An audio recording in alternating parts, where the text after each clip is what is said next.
Hello বন্ধুরা, আজকে চলে এলাম তোমাদের সঙ্গে একটা পাঁচমিশালি সব রকম সবজি দিয়ে একটু তরকারি বানাবো, সেটাই শেয়ার করতে। শীতকালে এই সবজিটা প্রচণ্ড পুষ্টিকর আর প্রচণ্ড খেতে স্বাদ হয়। একদম শীতকালীন সবজি কিছু তোমার বেগুন, একটু কাঁচা কুমড়ো, একটুখানি মূলো, একটুখানি ফুলকপি, এই সমস্ত আলু, সমস্ত ছিম, এই ধরনের কিছু সবজি নিয়ে 5-6 রকম সবজিগুলোকে একদম সুন্দর করে আমান্য করে রেখেছি। এরপর এই সাদা বড়িটা, এইটা না আমার মা কালকে দিয়ে গেছে। বড়িটা খুব স্বাদ, কাল একটা রান্না করেছিলাম সেটা শেয়ার করিনি, কিন্তু সত্যি বড়িটা ভালো। তাই এই বড়িটা দিয়ে একটুখানি সাদা বড়িটা একটু ভেজে তুলে নিলাম। তেল তো গরম হয়েই গেছিল, তোমরা তো দেখে বুঝতেই পারছো। এই শীতকালীন সবজিটা এই শীতকালে যত ভালো লাগে, এই চচ্চড়ি বলো বা এটা ঝোল ঝোল তরকারি বলো, সেটা কিন্তু তোমার গরমকালে অত খেতে সত্যি অত যে স্বাদ হয় তা নয়। তবে স্বাদ খারাপ হয় না, মিথ্যে কেন বলবো, কিন্তু তাও শীতকালীন সবজির একটা আলাদাই সুস্বাদ বোঝা যায়। তো যাই হোক, 5 ফোড়ন একটু দিয়ে দিলাম আর বেশ কিছুটা টমেটো দিলাম। টমেটো ছিল তাই। আজ আবার একটু গোপালপুর যাওয়ার দিন, কেন ছোট মেয়ের বাড়ির ওই কার্তিক পুজো, তাতে তো নিমন্ত্রণ আছে। তো আজকেই চলে যাব, আজকে তাড়াহুড়ো করে রান্না করছি, তাই একটু শর্টকাটে যেটুকু সবজি ছিল তাই কেটে একটা 5 রকম তরকারি মিলিয়ে একটা 5 তরকারি করলাম। তো 2-4টে কাঁচা লঙ্কাও দিয়ে দিলাম। আর টমেটো যাতে একটু তাড়াতাড়ি গলে যায়, তোমাদের কাকিমার ওই একই কথা, একটু লবণ ছড়িয়ে দিলাম।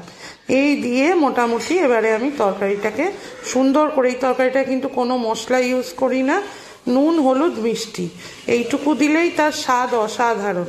তো যাই হোক, এইভাবেই তরকারিটা করব। একটু একটু সবজি বাকি ছিল, সেগুলোই দিয়ে দিলাম। 2-3 দিন এখন গোপালপুর থেকে কিছু ভিডিও ছাড়বো, তোমরা দেখো।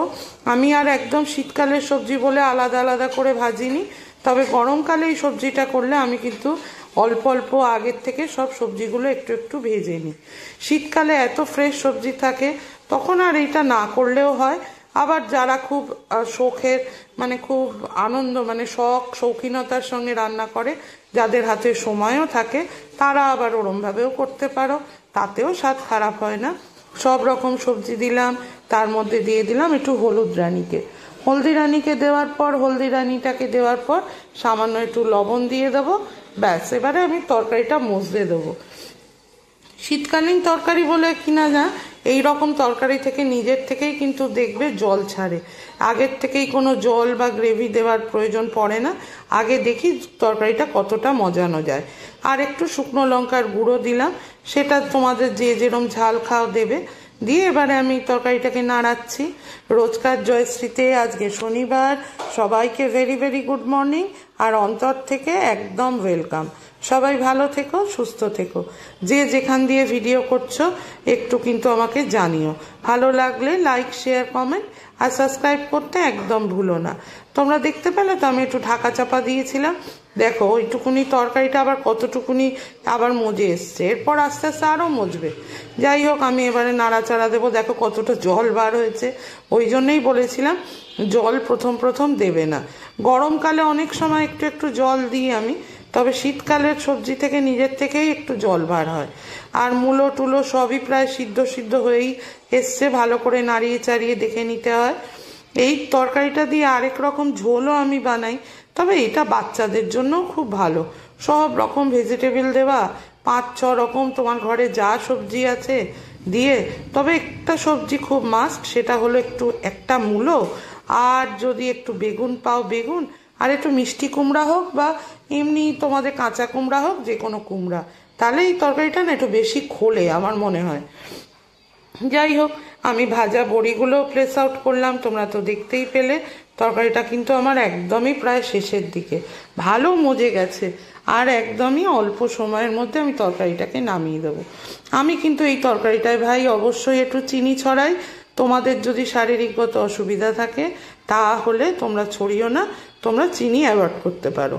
তবে আমার নিজেরও শারীরিক অসুবিধা, কিন্তু তাও আমি একদমই খেতে ভাল লাগে না, তাই জন্য এইসব তরকারিগুলোতে আমি একটু দিই, তবে সামান্যই দিই, যেটা খুব একটা যে অতিরিক্ত সেরকম কিছু না।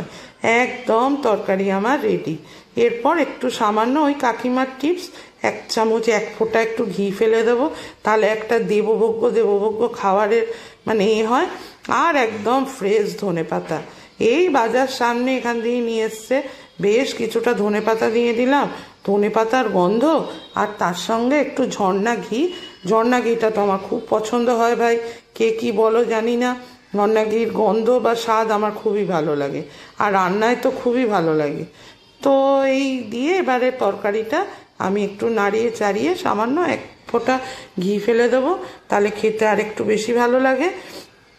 নুন মিষ্টিটা তোমরা দেখে নেবে কে কিরম ঝাল খাও, আমি যেমন লঙ্কার পরিমাণ দিয়েছি তোমরা বাড়িয়ে কমিয়ে নেবে, ওই যা বলা তাই কাজ। পরিবেশন করে ফেললাম, ভালো লাগলে একটা অবশ্যই লাইক শেয়ার কমেন্ট আর সাবস্ক্রাইব করতে ভুলো না। টাটা।